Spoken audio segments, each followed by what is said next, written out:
सर्वेभ्य नमो नमः। संस्कृत सुधा कौमुदी YouTube channel में आप सभी का स्वागत है।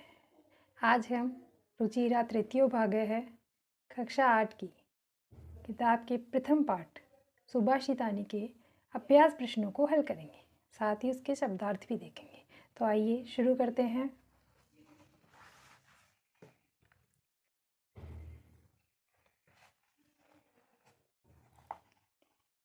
गुणज्ञेषु गुणियों में सुस्वादुतोयः स्वादिष्ट जल प्रभवन्ति निकलती है, उत्पन्न होती है। समुद्रम आसाद्य, समुद्रम प्लस आसाद्य, समुद्र में मिलकर या पहुंचकर। भवन्त्य पेयः, भवन्त्य पेयः अर्थात भवन्ति प्लस अपेयः। यहाँ पर ये जो भवन्ति का ई है ना, और इधर ए यानी इको यणची, इक के स्थान पर यण आदेश हो जाता है। कब? जब पीछे कोई स्वर हो। तो ए स्वर है और ई के बाद में ए स्वर आ रहा है, इसलिए इस ई के स्थान पर क्या हो गया? ये हो गया। और ये देखो यहाँ पर भवन्त्य बना, भवन्त्य अपेयः मिलकर के भवन्त्य पेयः। पीने योग्य नहीं होती। कब नहीं होती? जब नदियों का जल पानी समुद्र के जल में जाकर के मिल जाता है। विषाणहीन है अर्थात सींग के बिना। विषाण का अर्थ होता है सींग और हीन यानी उसके बिना, उससे रहित। खादन अपी, खादन प्लस अपी मिलाने पर क्या बना? खाते हुए भी। जीवमान है जिंदा रहता हुआ। पिशुनश्य चुगलखोर चुगली करने वाले की। व्यसनीन है बुरी लत वाले की। नराधिपस्य, नर प्लस अधिपस्य, यहाँ पर क्या हो रहा है? नर ए है इसमें स्वर और यहाँ पर ए, दोनों मिलकर के दीर्घ आ हो जाता है, नराधिपस्य। ठीक है ना? क्या हो गया यहाँ पर? ये ए और ए मिलकर के आ हो गया, दोनों को मिलाने पर क्या हो गया? आ।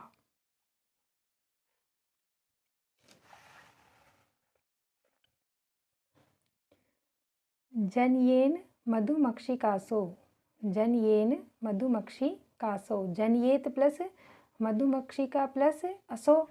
तो यहाँ पर देखिए जनयेत में त है और पीछे क्या आ रहा है? मैं। यरो अनुनासिक अनुनासिको वा, ये संधि क्या कहती है? व्यंजन संधि है। तय के किसी भी व्यंजन वर्ण के बाद में यदि पंचम वर्ण आए, पंचम वर्ण यहाँ पर मैं आ रहा है, तो यह प्रथम प्लस के इस तरफ जो वर्ण होता है वह अपने ही वर्ग का पांचवा अक्षर हो जाता है। अपने ही वर्ग का तय का पांचवा अक्षर क्या होता है? तय, थ, द, ध, न। तो ये पांचवा अक्षर क्या हो गया? न हो गया। ठीक है, तो यहाँ पर क्या बना? जनयेन मधुमक्षिकासो, और यहाँ पर मधुमक्षिका प्लस असो, आ प्लस ए, और यहाँ पर क्या हो गई? दीर्घ संधि। आ और ए मिलकर के, आ और ए मिलकर के क्या हो गया? आ मधुमक्षिकासो। क्या अर्थ होगा इसका? यह मधुमक्खी पैदा करती है या निर्माण करती है। किसका निर्माण करती है? मधुर रस का। संतस तथैव, संत तथा एव, संत है विसर्ग संधि हो रही है, विसर्ग का क्या हो गया? स हो जाता है। विसर्ग के खरीचा सूत्र कहता है विसर्ग के बाद में, विसर्ग के बाद में क्या हो? खर वर्ण हो। खर का मतलब, ये व्यंजन संधि पढ़ेंगे तब आपको डिटेल से बताएंगे, अभी ये ध्यान रखो। विसर्ग के स्थान पे तीनों से हो जाते हैं यदि इसके प्लस के इस तरफ क्या हो? पहला दूसरा वर्ण हो। यहाँ पर क्या है? ये तय पहला वर्ण है, तो इसके स्थान पर क्या हो गया? ये स। यही क्यों हुआ? क्योंकि इसका और इसका उच्चारण स्थान एक जैसा है, इसलिए। सृजंती निर्माण करते हैं। वायसहा ओए वलकल पेड़ की छाल। दारू भी, क्या लिखा है यहाँ पर? दारू भी। दारू भी का अर्थ होता है लकड़ियों द्वारा। महीरुहा, महीरुहा वृक्ष, सागवान का वृक्ष होता है वैसे तो ये, लेकिन अभी यहाँ पर इसका अर्थ वृक्ष ही लिया गया है। कूप खननम, कुआं खोदना। अग्निना, अग्नि द्वारा। अभ्यास देखेंगे। पाठे दत्तानां पद्यानां सरस्वर वाचनम करो, ये हमने कर लिया था पाठ पढ़ते समय। अब देखो श्लोकांशेषु रिक्त स्थानानि पूर्यत। समुद्रम आसाद्य, समुद्रम आसाद्य क्या होगा इसके आगे? भवन्त्ये पेया, समुद्रम आसाद्य भवन्त्ये पेया, अपेय हो जाती है ना नदियाँ, तो क्या बनेगा? भवन्त्ये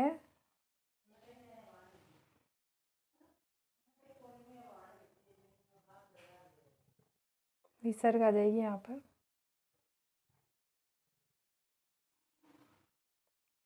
खालिस्तान वचः मधुर रसम सृजंती, तो क्या होगा? श्रुत्वा वचः मधुर रसम सृजंती, श्रुत्वा वचः।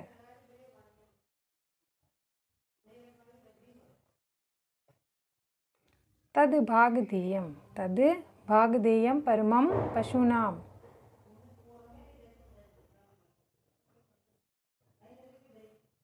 परमं पशूनां। विद्याफलम, विद्याफलम, तो क्या होगा यहाँ पर? व्यसनिनः कृपणस्य सौख्यम,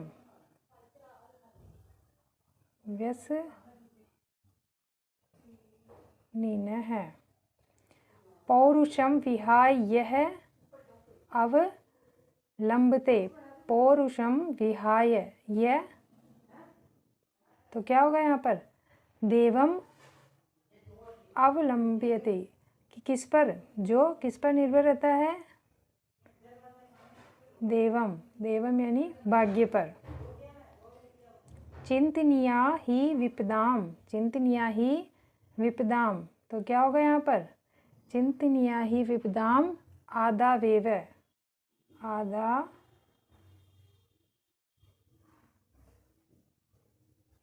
आदावेव, ठीक है, प्रतिक्रिया। हाँ, इसके बाद देखेंगे ये आ है, यहाँ पर ध्यान रखना इसको आप।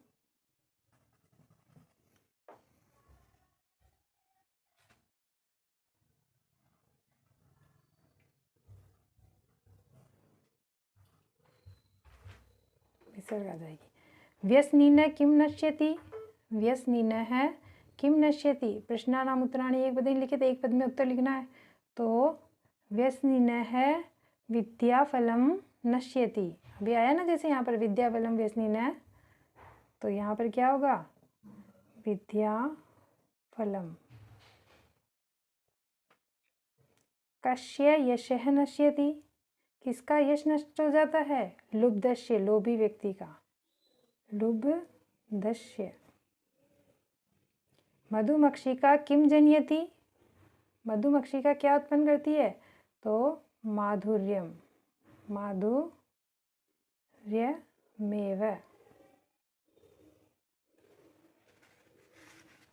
आगे देखेंगे प्रश्नोत्तर। मधुर रसम के सृजंती, मधुर रस की कौन रचना करते हैं? मधुर रसम के सृजंती, तो संत व्यक्ति। मधुर रसम, सॉरी, मधुर सूक्त रसम, मधुर वाणी से युक्त जो शब्द है उनकी रचना कौन करते हैं? या मधुर वाणी कौन बोल सकते हैं, कौन बोलते हैं? तो संत है। उनको कटु वचन कहो चाहे अमृत वचन, लेकिन वो हमेशा मधुर वचन ही बोलते हैं। अर्तिनः केभ्य विमुखा न यान्ति, केभ्य किससे? जो विमुखा न यान्ति, तो महिरुहा, जो महिरुहा अर्थात वृक्ष अर्थिन को विमुख होकर नहीं जाने देते, अर्थात उन्हें उनके पेड़ से छाल वगैरह या उनकी पत्तियाँ पुष्प कुछ ना कुछ उनको मिलता है, वो निराश होकर वहाँ से नहीं जाते। महिरोहा। आगे देखेंगे। अधोलिखित तद्भव तब शब्दानां कृते पाठात चित्वा संस्कृत पदानि लिखत, नीचे लिखे हुए तद्भव शब्दों से पाठ में से जो इसमें तत्सम शब्द आए हैं ना उनको लिखने हैं। कंजूस जैसे तद्भव शब्द है तो इसका तत्सम क्या बनेगा? पढ़ते हैं ना हम हिंदी में भी तत्सम और तद्भव। तो कंजूस का कृपणे बना उदाहरण दिया इन्होंने कहा कड़वा का क्या बनेगा बताओ? तो कड़वा का क्या बनेगा? कटुकम, कटुकम। पूंछ का क्या बनेगा? पुच्छ है, क्या बनेगा? पुच्छ है। लोभी का क्या होगा? लुब्ध है, लुब्ध है। मधुमक्खी का क्या बनेगा? मधुमक्षिका, मधुमक्षिका।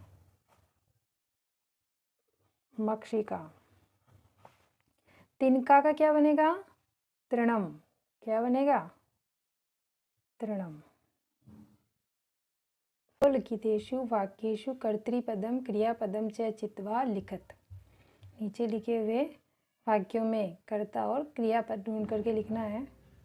उदाहरण यथा, एक उदाहरण दिया हुआ है, संतः मधुर सुक्त रसम सृजन्ति।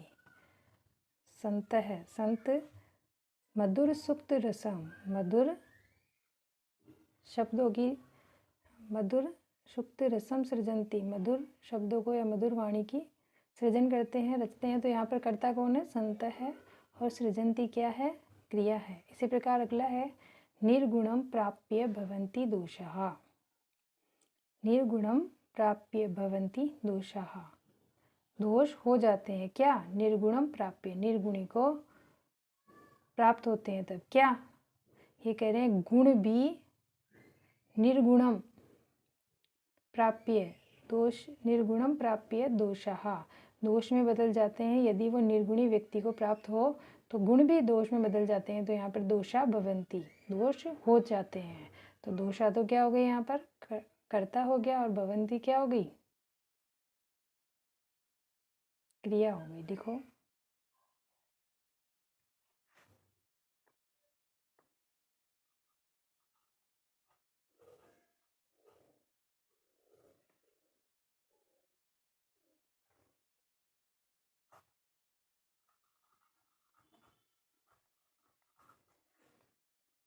गुणज्ञेषु गुणा भवन्ति, गुणज्ञेषु गुणा भवन्ति।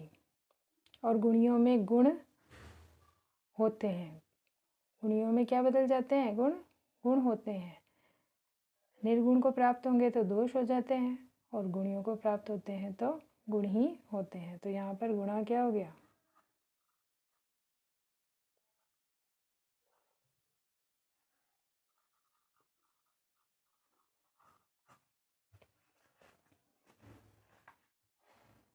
पिशुनस्य में, मधुमक्षिका माधुर्यम जनियेत। मधुमक्षिका क्या उत्पन्न करती है? मधुरता को। तो मधुमक्षिका क्या हो गई यहाँ पर?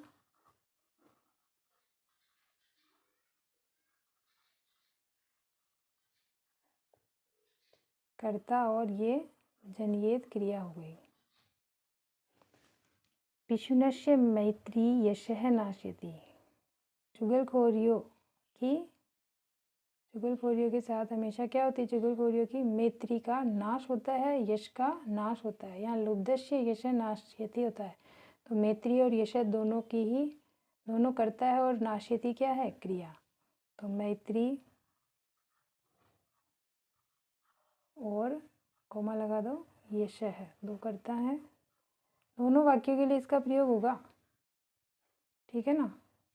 इसका यहाँ अर्थ लेंगे तो जैसे पिशुनस्य मैत्री अगर द्विवचन का मान है तब तो दोनों ही कर्ता सही है, लेकिन इस वाक्य के, श्लोक के अकॉर्डिंग तो दोनों है। लेकिन पिशुनस्य मैत्री यशः नाश्यति, मित्रता को, यश का नाश करती है ना। मैत्री का नाश करती है, यश का नाश करती है। यश है यशी यशांसी प्रथमा विभक्ति भी होती है, यश है यशसी यशांसी द्वितीय विभक्ति भी होती है।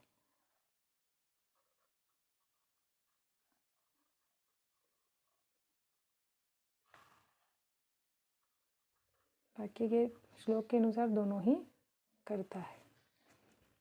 नद्यः समुद्रमासाद्य अपेयाः भवन्ति। नद्यः, यहाँ पर नद्य क्या हो गई? समुद्रमासाद्य अपेया भवन्ति, नद्य भवन्ति। नद्या क्या हो जाती है? समुद्र को प्राप्त होकर अपेय। तो नद्य क्या हो गया यहाँ पर? नद्य कर्ता हो गई। नदी, नदियों, नद्य है, बहुवचन है, के अनुसार ही क्रिया आई है यहाँ पर। वाक्य में जब हमने पढ़ा था श्लोक तब आपने देखा होगा लुब्धस्य यशः नाश्यति पिशुनस्य मेत्री नाश्यति, दोनों के लिए एक ही आई थी यहाँ पर, है ना, नाश्यति। इस वजह से रेखांकितानि पदानि आधृत्य प्रश्न निर्माणम कुरुत, रेखांकित पद से क्या करना है हमें, प्रश्न निर्माण। तो गुणाः गुणगेषु गुणा भवन्ति, तो यहाँ पर गुणाः बहुवचन है, कह कौ के, तो इस गुणाः के स्थान पर क्या आ जाएगा, के, शेष वाक्य वैसा ही रहेगा और प्रश्नवाचक चिन्ह लग जाएगा। नद्यः सुस्वादु तोयाः भवन्ति, इस रेखांकित शब्द की जगह क्या आ जाएगा, केवल नदी, नद्यो, नद्यः स्त्रीलिंग का शब्द है, का कौ काहा। लुब्धस्य यशः नाश्यति, षष्ठी विभक्ति है, लुब्धस्य लोभी के यश का नाश हो जाता है, आ गया ना, ये यश का नाश हो जाता है। तो क्या होगा, कश्य किसके या किसका, तो यहाँ पर क्या आ जाएगा, कश्य, और प्रश्नवाचक चिन्ह लग जाएगा। मधुमक्षिका माधुर्यम जनयति, समझ गए ना, यहाँ कश्य, सॉरी ये कश्य, यहाँ पर कश्य ऐसा लिखना, क्या लिख दिया था, तो लुब्धस्य यानी कश्य, ठीक है, कश्य हो जाएगा किसके, यश का। मधुमक्षिका माधुर्यम जनयति, मधुमक्षिका क्या उत्पन्न करती है, मधुरता, तो यहाँ पर स्त्रीलिंग शब्द है मधुमक्षिका, और क्या हो जाएगा इसकी जगह पे, का, एक वचन का है इसलिए केवल यहाँ का आएगा, शेष वाक्य वैसा ही रहेगा, प्रश्नवाचक चिन्ह लास्ट में लगेगा। तस्य मूर्धिन तिष्ठन्ति वायसः, तस्य मूर्धिन तिष्ठन्ति वायसः, तो यहाँ पर उसकी मूर्धा पर बैठता है कौन, कौआ, तो मूर्धिन आया रेखांकित, इसलिए यहाँ पर क्या आएगा, कुत्र, कहाँ पर, कुत्र लिखो या कस्मिन स्थाने लिखो तो कुत्र लिख देना। तस्य कुत्र, कुत्र कस्मिन स्थाने तिष्ठन्ति वायसा, या तो कुत्र लिखो या फिर अगर कस्मिन स्थाने, कस्मिन स्थाने ऐसा लिख सकते हैं। उदाहरणानुसारम पदानि पृथक कुरुत, उदाहरण के अनुसार देख करके पदों को पृथक करना है, यानी संधि विच्छेद करना है। समुद्रम आसाध्य, समुद्रम प्लस आसाध्य,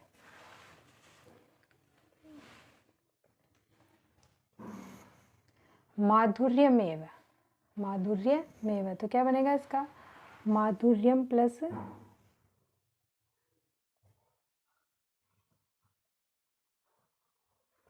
माधुर्यम, मैं को हटा दिया और ये प्लस लगा हुआ और यहाँ पर एव लिख दिया। अल्पमेव, अल्पम, ये मैं के यहाँ से तोड़ना है आपको, ये देखो सभी में से, है ना, समझ गए। अल्पम एव, सर्वम एव, देवम एव, महात्मना, महात्मनाम एव, विपदा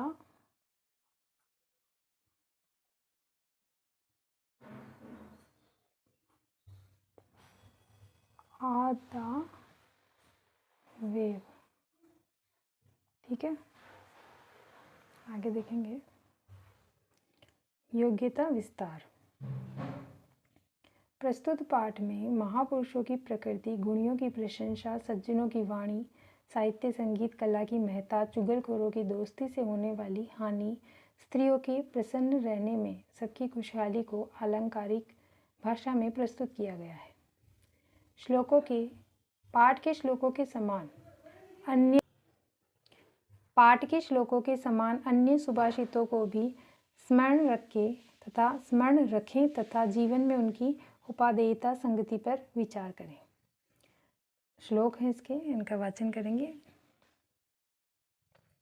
येषां न विद्यां न तपो न दानं ज्ञानं न शीलं न गुणो न धर्म ते मर्त्यलोके भुवि भारभूता मनुष्यरूपेण मृगाश्चरन्ति।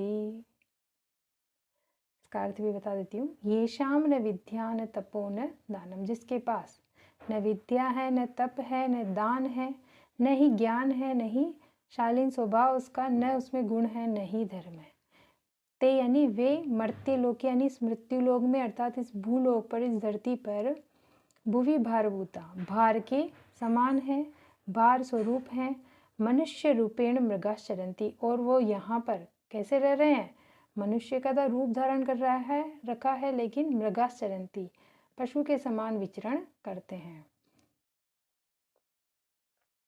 गुणाः पूजा स्थानम गुणीषु न च लिंगम न च व्ययः। गुणा पूजा स्थानम, गुणाः पूजा स्थानम गुणीषु न च लिंगम न च व्ययः। देखो इसमें क्या कहा गया है कि गुण ही पूजा के योग्य होते हैं। गुणियों में क्या होते हैं? गुण ही पूजा के योग्य होते हैं, गुण ही पूजे जाते हैं। न च लिंगम, न की लिंग, पुल्लिंग स्त्रीलिंग नहीं देखते कि ये तो स्त्री है, ये तो पुरुष है, इस तरह से उनकी पूजा योग्य सम्मान प्राप्त नहीं करते, बल्कि अपने गुणों के माध्यम से करते हैं। गुणों के माध्यम से ही सम्मान प्राप्त करते हैं। न च व्यय, और न ही आयु के अनुसार, ये तो उम्र में छोटा है, ये तो वृद्ध है इसलिए सम्मान योग्य है। उसमें गुण है तभी वो सम्मान योग्य, चाहे छोटा हो चाहे बड़ा। आयु भी कोई आयु का भी बंधन नहीं है, न ही लिंग का है। न्यायात पतः प्रविचलन्ति पदम न धीराः। न्यायात पथ है, न्याय के पथ पर, न्याय के पथ से प्रविचलन्ति पदम न धीरा। धीर मनुष्य, धैर्यशाली जो मनुष्य होता है, वह न्याय के पथ पर चलते हुए पदम, एक पद भी, एक चरण भी विचलित नहीं होता। यानी न्याय के पथ पर चलते हुए धीर मनुष्य विचलित नहीं होते। दुर्जनः परिहर्तव्यो विद्यया अलंकृतो अपि सन्। दुर्जनः परिहर्तव्यो विद्यया अलंकृतो अपि सन्, कि देखो किसकी संगति करनी चाहिए और किसे त्याग देना चाहिए। दुर्जनः परिहर्तव्यो विद्यया अलंकृतो अपि सन्। दुर्जनः परिहर्तव्यो, भाई किसके साथ संगति रखनी चाहिए, किसे त्यागना चाहिए। देखो विद्या अलंकृतो अपि, विद्या से अलंकृत होने पर भी दुर्जन है, दुर्जन व्यक्ति परिहर्तव्यो को त्याग देना चाहिए, उसके साथ मित्रता या उसके साथ संबंध नहीं रखना चाहिए, चाहे वो विद्या से अलंकृत है, चाहे बहुत अधिक उसने पदवियां धारण कर रखी है, लेकिन यदि वो दुर्जन है तो भी उसके साथ मित्रता या उसके साथ संबंध को त्याग देना चाहिए, चाहे वो किससे, विद्या से अलंकृत हो। इसका फिर आगे श्लोक आता है, जैसे कि सर्प होता है, वह मणि से विभूषित होने पर भी वह हमेशा क्या करता है, ऋषि उत्पन्न करता है, उसकी भी संगति नहीं रखनी चाहिए। न प्राणांते प्रकृति विकृति जायते चोत च प्लस उत्तमानाम, ऐसा संधि विच्छेद होगा इसका, तभी अर्थ निकलेगा। च प्लस उत्त, ये गुण संधि हो रही है, मानाम, तो न प्राणांते प्रकृति विकृति जायते च उत्तमानाम, क्या कह रहे हैं कि प्रकृति और विकृति उत्पन्न होती है, न प्राणांते, प्राण के अंत होने पे, च उत्तमानाम, और जो उत्तम मनुष्य होते हैं उनकी प्रकृति और विकृति यानी सही होने या बिगाड़ होने पर भी, न प्राणांते प्रकृति विकृति जायते च उत्तमानाम, उत्तम लोग जो होते हैं वह प्राणों का अंत होने पर भी उस समय भी अपने स्वभाव को नहीं बदलते। उदय सविता रक्तो रक्तश्च अस्ततंगते तथा, कि यहाँ पर आया है कि उदेति सविता, उदय होता हुआ कौन, उदय सविता रक्तो, उदय होते समय सूर्य कैसा होता है, लाल रंग का होता है, और रक्तस तथा अस्तंगते, और अस्त होने पर भी, कब कब, उदेति सविता ताम्र एवास्तमेति च, उदय होते हुए जो सूर्य है वह लाल रंग का होता है और अस्त होते समय भी लाल रंग का होता है, अर्थात संपत्तो च विपत्तो च महताम एक रूपता, संपत्ति आए चाहे विपत्ति आए, जो महापुरुष होते हैं वह संपत्ति और विपत्ति में, सुख और दुख में एक समान व्यवहार करते हैं। जैसे कि सूर्य उदय होते समय भी एक लाल है और अस्त होते समय भी लाल रंग का है। उपयुक्त सुभाषितों के अंशों को पढ़कर स्वयं समझने की कोशिश करें। तो हमने पढ़ा है इनको। ठीक है दोस्तों, आपको कोई समस्या आई हो तो आप कमेंट बॉक्स में लिख सकते हैं, मैं कोशिश करूँगी उसका समाधान करने की। लाइक और सब्सक्राइब ज़रूर करें ताकि आपकी अगली वीडियो बनाने के लिए मैं मोटिवेट हूँ। धन्यवाद, फिर मिलेंगे।